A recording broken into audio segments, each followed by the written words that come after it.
U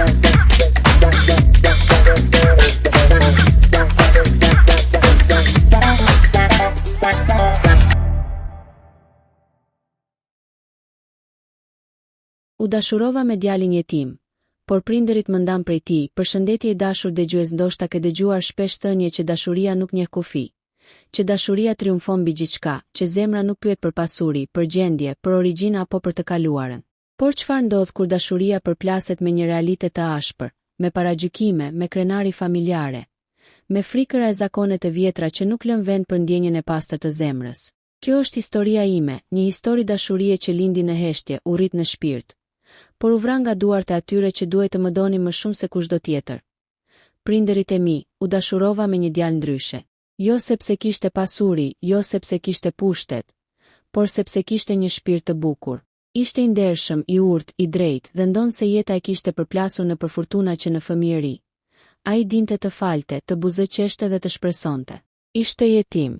Një fjalë e rëndë për shumë kënd, por për mua ajo fjalë kishte një peshë tjetër, peshën e forcës dhe dinjitetit. Por për prindërit e mi, fjala jetim ishte sinonim me varfëri, me mungesë statusi, me turp. Ata nuk pan shpirtin e tij, nuk pan zemrën e tij, nuk pan dashurinë tonë. Pan vetëm një djalë pa prindër, pa shtëpi të madhe, pa mbiemër me peshë. Dhe vendosën të më ndajnë prej tij. Ky është rrëfimi im, një histori që më la plag në shpirt. Por edhe më mësoi se dashuria e vërtet nuk shuhet kurrë, edhe kur ndarja e vret trupin. Pjesa 1. Fillimi një dashurie që sfidoi gjithçka. 3000 fjalë. Ishte një mbrëmje e ftohtë dimri, kur për herë të parë sytë e mi u takuan me të. Kisha dal nga puna vonë. Duart më dridheshin nga i ftohti dhe mendimet më ishin ngatëruar nga lodhja e ditës. Po prisja autobusin në stacion, kur një zë i butë, por i vendosur më tha: "Të ndihmoj me çantën, duket e rëndë." Ktheva kokën dhe pash një djalë rreth moshës sime, me sy të mëdhenj të ngrohtë që kishin diçka ndryshe. Nuk ishin si sytë e djemve që njihja të zbrazët, të pasigurt apo të mbushur me krenari. Kishin thellësi, kishin vuajtje, por edhe një dritë që të mbërthente. "Jo, faleminderit," i thash me një buzëqeshje të lehtë. Por ai nuk u largua. Qëndroi aty në heshtje pranë meje, sikur prania e tij të më jepte siguri. Dhe kur autobusi erdhi, ai më bëri vend te hipja e para. Nuk folëm atë natë, por fytyra e tij mbeti në mendjen time për ditë të tëra. Pas pak ditësh e pash sërish. Këtë herë në bibliotekë. Ishte ulur në një tavolinë të vetmuar, i zhytur në libra. Një çantë e vjetër në krah dhe një blok plot me shënime. Nuk më pa me një herë, por unë nuk mund t'i hiqja syt. E kuptova që ishte një djalë që luftonte, jo me të tjerët, por me jetën. Dhe ndoshta aty filloi gjithçka, një ndjenjë që më thoshte: "Ky djalë është ndryshe. Ky djalë meriton dashuri." Kaluan javë, muaj. Filluam të flisnim, në fillim pak, pastaj më shumë.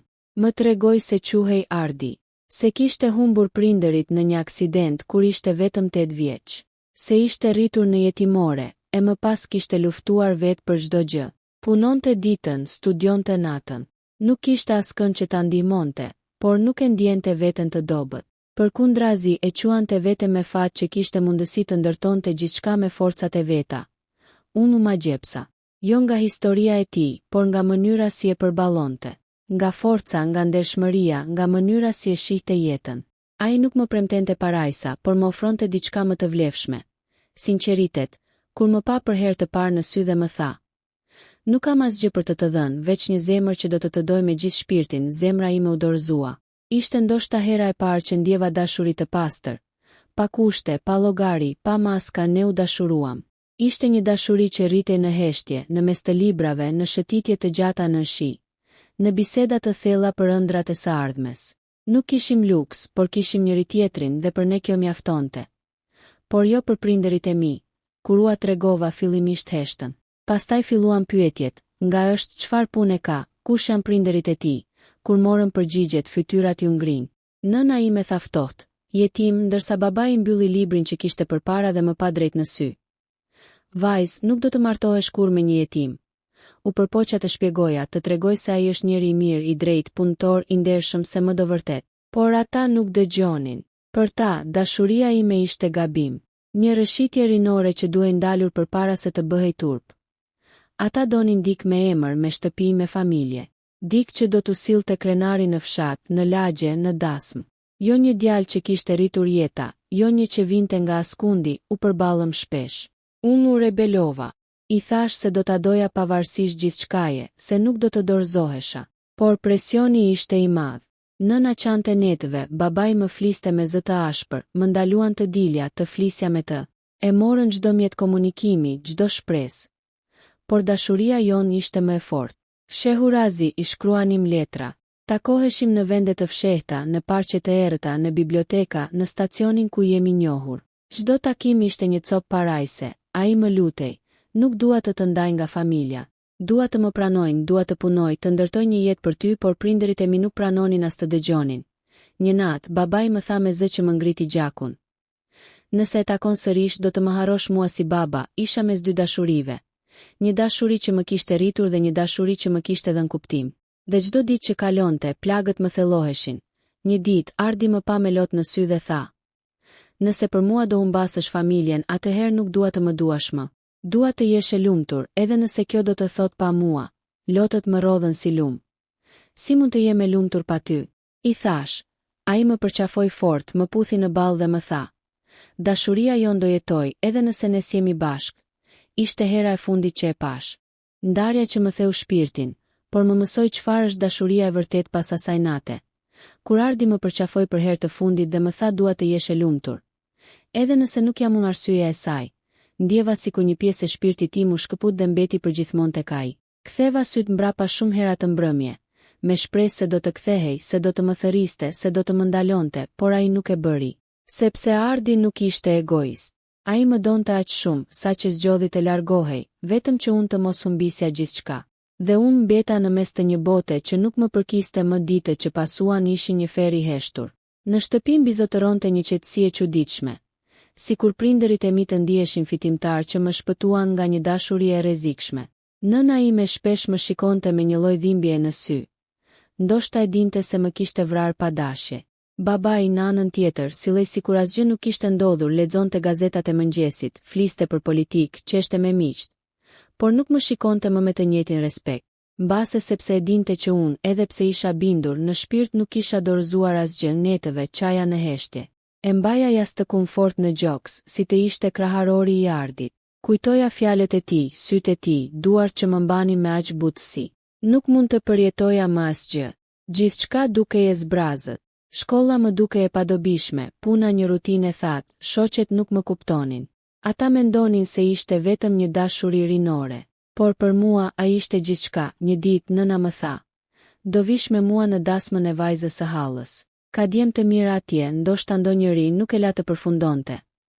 "Mos guxo," i thash me një ton që as vet nuk e njoha. "Nuk dua asnjë, nuk dua as të shkoj." Ajo uli kokën, nuk foli më, por e dija që nuk më kuptonte. Asnjë nuk e kuptonte se nuk bëhej fjalë për zgjedhje, por për ndjenjë. Për një lidhje shpirtërore që s'mund ta zëvendësonte asnjë emër tjetër.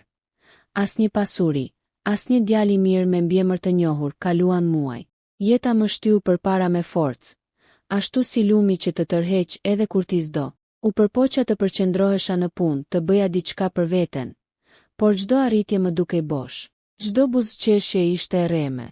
Çdo mëngjes që niste pa zërin e tij ishte një plagë e re. Një mbrëmje, ndërsa po kthehesha në shtëpi, e pash nga larg. Ishte ai.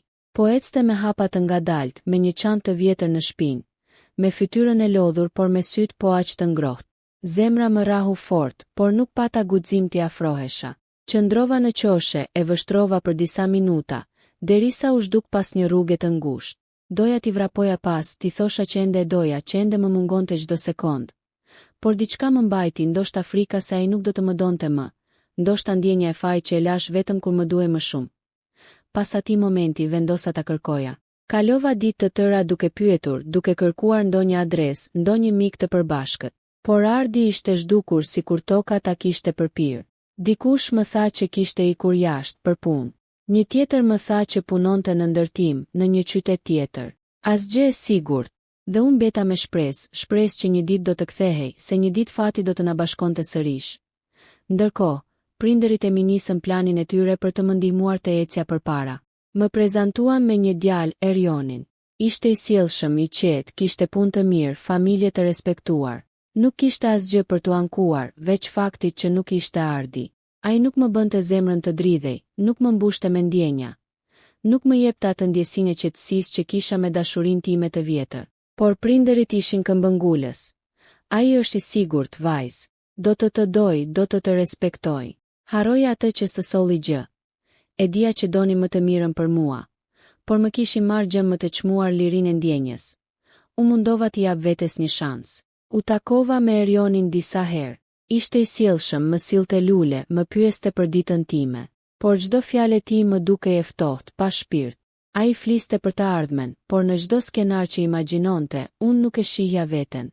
E shihja Ardin, dhe çdo herë që kthehesha në shtëpi pas takimeve me Erionin, çaja në heshtje. Sepse e dija që po e tradhtoja zemrën time. Një natë i thash nënës, nuk mundem. Nuk dua të jetoj një jetë që nuk është e imja. Ajo ul pranë meje, më mori dorën dhe më tha me zë të butë. Ndoshta një ditë do ta falenderosh veten që nuk u martove me një njeri që s'kishte asgjë. Por ajo nuk e kuptonte. Ardi kishte gjithçka që kishte rëndësi, shpirt, ndershmëri, dashuri të vërtet. Kaluam vite. Unë u përqendrova në punë, u ngrita në karrierë, bleva shtëpinë time. U bëra një grua e pavarur, me respekt e vlerësim. Por, çdo arritje më dukej e mangët. Çdo ditë lindje, çdo fest, çdo ditë e re që vinte më mungonte ai. Më mungonte përqafimi i tij, më mungonte zëri i tij që më thoshte jam me ty. Një ditë, pas shumë vitesh, ndodhi diçka që nuk e kisha pritur. Po dilja nga një mbledhje, kur dëgjova një zë pas shpine. Nuk ndryshon asnjëherë. Edhe pse ke kaluar vite, sytë tu flasin po njësoj, u ktheva dhe ai ishte aty. Ardi, i rritur, më burrëror, më i fort, por me të njëjtin dritë në sy. Zemra më ndaloi për një moment. Ardi, belbëzova, ai buzëqeshi, një buzëqeshje që më shkatërroi të gjitha mbrojtjet. Të kërkova, i thash me lot në sy. Ai afroi dorën dhe ma fshiu lotin, edhe unë. Por jeta më mori në për rrugë që duhej t'i ecja vetëm. Kisha nevojë të bëhesha dikush i për veten, që të mos ndihesha më i pavlerë. Tani jam kthyer, u ulëm, folëm për orë të tëra. Ai më tregoi se kishte ikur jashtë, kishte punuar shumë, kishte ndërtuar një biznes të vogël. Kishte arritur më shumë se ç'mund të imagjinonte. Por asnjë sukses nuk i kishte mbushur boshllëkun që kishte lënë ndarja jon. Asnjëherë nuk kam dashuruar me askën tjetër, më tha, dhe unë u shpërtheva në lot. Asun, Ardi.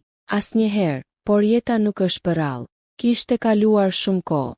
Unë isha bërë një grua me përgjegjësi, me një jetë të ndërtuar ndryshe. Ai kishte rrugën e tij. Dashuria jon ishte ende aty, por e rrethuar nga pengje, nga vite që nuk mund të ktheheshin. Megjithatë, ajo mbrëmje më mësoi diçka të madhe. Dashuria e vërtet nuk matet me kohë, as me pasuri, as me status. Ajo jeton në shpirt, e pastër, e gjallë, edhe kur bota të ndan.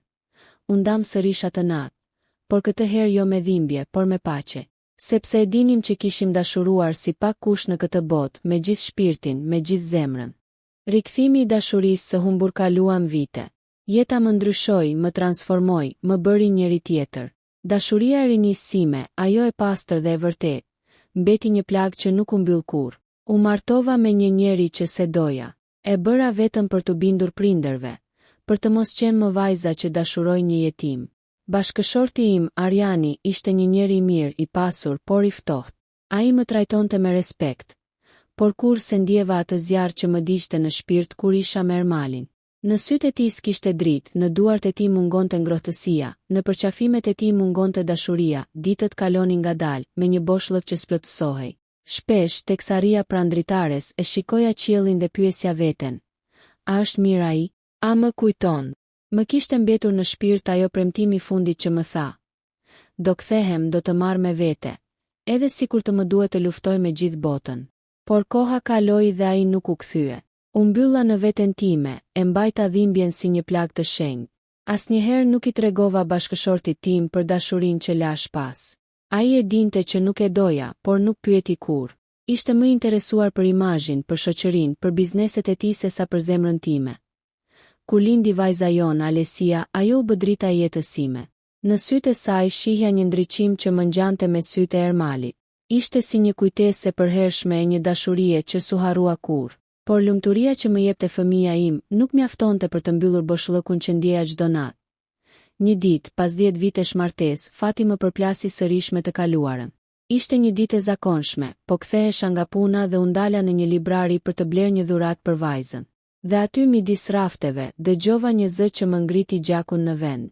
Ishte ai zë i thellë, i ngrohtë që më kishte përndjekur në ëndra. u ktheva ngadalë dhe përballë meje ishte Ermali, i rritur, më i pjekur me një vështrim të fortë, por me të njëjtin shikim të butë që më kishte dashur dikur. Ai më pa, u ndal, syti mbushën me lotë dhe vetëm përshpëriti, nuk munda të harroj. Zemra më rahu fort, si atëherë kur isha vajzë. Koha s'kishte shlyer asgjë. Ai më tregoi se kishte emigruar jashtë, kishte punuar fort, kishte ndërtuar jetën e tij nga hiçi. Nuk ishte më ai djali i varfër dhe i vetëm. Ishte bërë një burr i suksesshëm, i nderuar, por me një plagë në shpirt. Humbjen time. Ulëm në një kafene dhe biseduam për orë të tëra. Ai më rrëfeu se kishte dashur vetëm një grua në jetë, mua. Kishte provuar të ndërtonte një familje, por s'kishte mundur. Zemra e tij kishte mbetur aty në atë fshat, në atë ditë kur prindërit e mi më ndan prej tij. Ndërsa unë s'munda ta fsheh të vërtetën. I tregova gjithçka, martesën, fëmijën, mungesën e dashurisë, plagët që sushëruan kurrë. Ai më dëgjoi në heshtje dhe më tha, nuk është faji yt. Asimi. Jeta na ndau, por dashuria jon s'ka vdekur. Kur u ndam atë mbrëmje, zemra më rrihte ndryshe. Ndjeva se diçka po zgjohej sërish, diçka që se kisha ndjer prej vitesh. Por njëkohësisht ndjeva faj. Kisha një familje, një vajzë, një burr që s'meritonte tradhti. Megjithatë në shpirt ndjeja se po ringjallej një dashuri që kurrë nuk ishte vdekur. Dhe më të meronte mendimi se ajo që kishim kaluar dikur mund të përsëritej. Ndarje, dhimbje, sakrifica. Por këtë herë do të luftoja unë. Do të luftoja për dashurinë time, sepse e kuptova se pa të, jeta ishte veçse një shfaqje bosh, pa ndjenjë, pa kuptim. Zgjedhja e zemrës pas takimit me Ermalin, gjithçka brenda meje u trazua. Zemra dhe mendja luftonin pa pushim. Zemra më thoshte të kthehesha tek ai, të ndjekja dashurinë e vërtet. Atë që se kisha harruar kurrë. Mendja më këshillonte të qëndroja, të mos rrezikoja familjen, vajzën, stabilitetin e viteve. Por kishte diçka në sytë e Ermalit që më rrëmbeu shpirtin. Një ndjesi që më kujtonte kush isha dikur dhe çfarë ndjenja ishte e pamundur të shuhej. Ditët që pasuan ishin një fer i heshtur. Nuk mundja të flija pa e menduar, pa e imagjinuar, pa e ndjer praninë e tij në çdo moment. Vajza ime, Alesia, shpesh më shikonte me kuriozitet. Ndoshta ndjente tensionin që unë përpiqesha ta fshehja. Burrin tim, Arjanin, e ndjeja larg, të qetë, të sigurt, por jo të lidhur me shpirtin tim. Çdo përpjekje për të harruar Ermalin ishte e kotë. Çdo kujtim, çdo taksim i përbashkët i dikurshëm më përplaste realitetin e asaj që kisha humbur dhe që s'kishte vdekur. Një ditë vendosa të flisja me Ermalin hapur. U takuam në një park të qytetit, vendi ku dikur takoheshim fshehur azi si të rinj. Ai më pa me një buzëqeshje të ëmbël, por me një dhimbje të thellë në sy. Nuk mund ta fsheh më tha. Të dua ende. Dhe nuk mund të jetoj duke ditur që ti je larg me dik tjetër. Lotët më dolën pa e kuptuar. Zemra ime donte vetëm të fliste, të qante, të ndante çdo ndjenjë që kishte mbajtur për kaq kohë, por e dija se nuk mund të bëja një zgjedhje të nxituar.